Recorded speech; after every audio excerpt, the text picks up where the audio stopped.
இரண்டாம் இடம் பிடித்த ஈரோடு சிவகங்கையில் 97.42% மாணவ மாணவிகள் தேர்ச்சி அடைந்திருக்கிறார்கள்.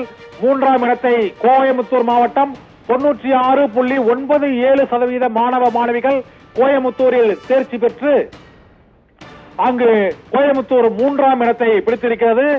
அதற்கு பிறகு சேலம் 94.60%, நாமக்கல் மாவட்டம் 96.10%, கிருஷ்ணகிரி மாவட்டம் 91.87% மாணவ மாணவிகள் பிளஸ் டூ தேர்வில் தேர்ச்சி அடைந்திருக்கிறார்கள்.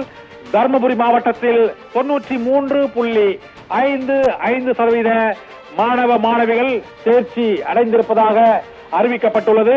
புதுக்கோட்டை மாவட்டத்தில் 93.79% மாணவ மாணவிகள் தேர்ச்சி அடைந்திருக்கிறார்கள்.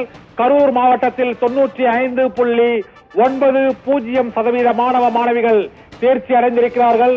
அரியலூர் மாவட்டத்தில் 97.25% மாணவ மாணவிகள் தேர்ச்சி அடைந்திருக்கிறார்கள். பெரம்பலூர் மாவட்டத்தில் பிளஸ் டூ தேர்வில் 96.44% மாணவ மாணவிகள் தேர்ச்சி அடைந்திருக்கிறார்கள்.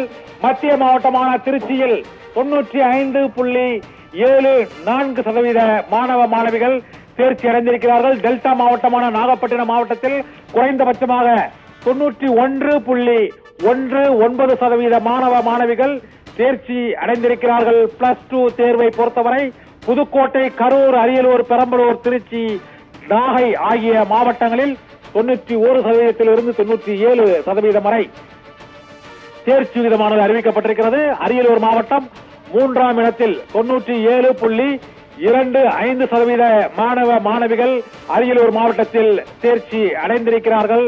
புதுக்கோட்டை, கரூர், அரியலூர், பெரம்பலூர், திருச்சி, நாகை ஆகிய மாவட்டங்களில் பிளஸ் டூ தேர்ச்சி விகிதமானது அறிவிக்கப்பட்டிருக்கிறது. இதில் கரூரில் 95.90% அளவுக்கும் மாணவ மாணவிகள் தேர்ச்சி அடைந்திருக்கிறார்கள்.